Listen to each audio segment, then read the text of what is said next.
श्री सद्गुरु का पुण्य स्मरण करके शंका समाधान का ये एक अल्प सा प्रसंग। इस प्रश्न का उत्तर दिया जा चुका है। विशेष बात यह है कि इसकी व्याख्या तो हम कर देंगे क्योंकि हम पढ़े लिखे हैं, लेकिन इन शब्दों का अर्थ टारगेट है, ये ध्येय है, ये लक्ष्य है, ये टारगेट है।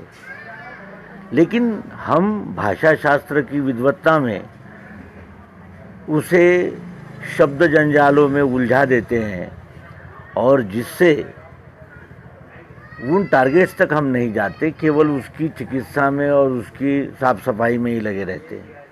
ऐसे वो 3 महत्वपूर्ण शब्द है जिसके विषय में फेसबुक पर एक पोस्ट में पूछा गया है कि आत्मज्ञान क्या है, तत्वज्ञान क्या है और ब्रह्मज्ञान क्या है।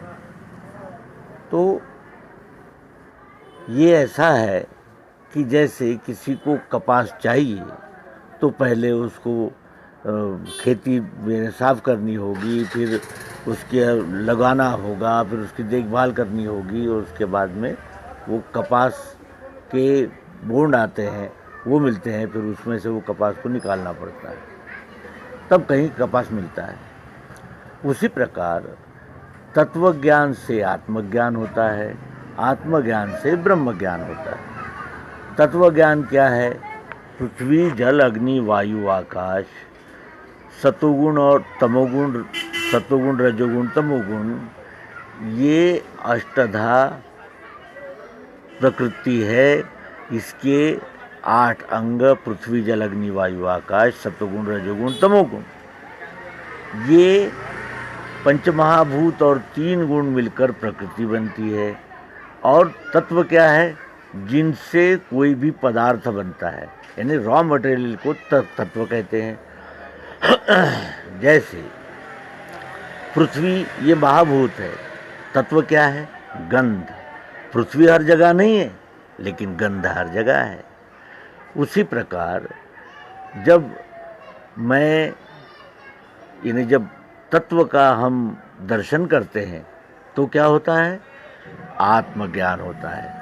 मैं क्या हूँ, ये विराट से मेरा क्या संबंध है, इसका स्पष्टीकरण मिल जाता है। इसका स्पष्टीकरण जब मिल गया तो फिर मैं और ये दो तो है ही नहीं। जब हम इन तत्वों का प्रायोगिक पद्धति से यथार्थ दर्शन कर लेते हैं कि सचमुच इन्हीं तत्वों से ये संपूर्ण सृष्टि और संपूर्ण सृष्टि से लेकर मैं स्वयं भी इसी से बना हुआ हूँ, कहीं कोई भेद नहीं है, द्वैत नहीं है, कहीं कोई अलगाववाद नहीं है, कहीं कोई फूट नहीं है।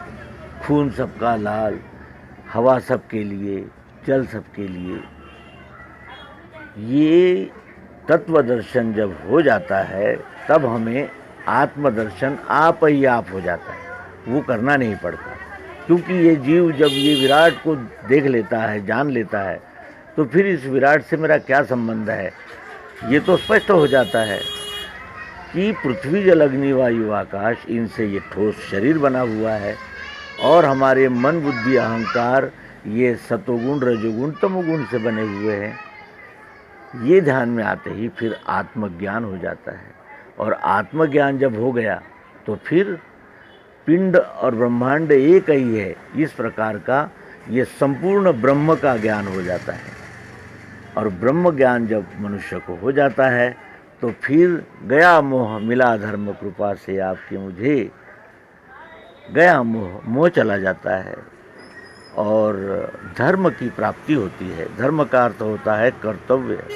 मेरे कर्तव्य क्या है, मुझ में क्या स्वभाव है, क्या गुण है, उस स्वभाव गुण के द्वारा विश्वरूप परमात्मा की यथोचित सेवा करना ही कर्तव्य है, जिसे धर्म कहते हैं।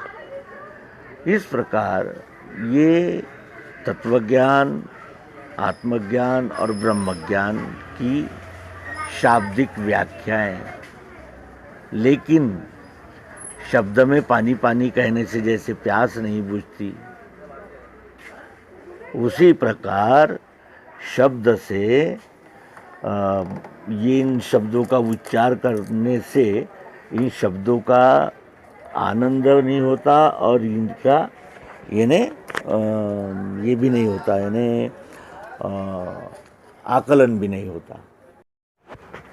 अब जब हम आत्मज्ञान लेते हैं तो उसके साथ फिर मनन, चिंतन और परीक्षण, निरीक्षण, इन सारी प्रक्रियाओं का हमें पालन करना चाहिए।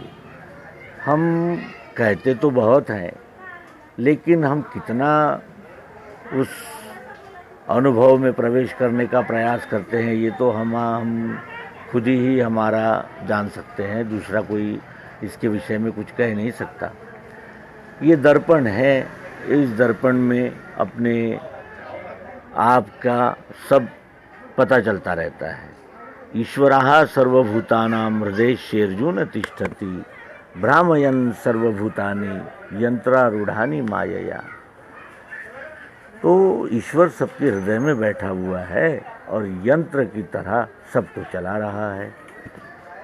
लेकिन ये शब्द है, इसका अर्थ तभी है जब हम सद्गुरु के पास जाकर सर्वांग योग युक्ति को जानेंगे, समझेंगे और अपने विवेक के द्वारा ये निर्णय करेंगे,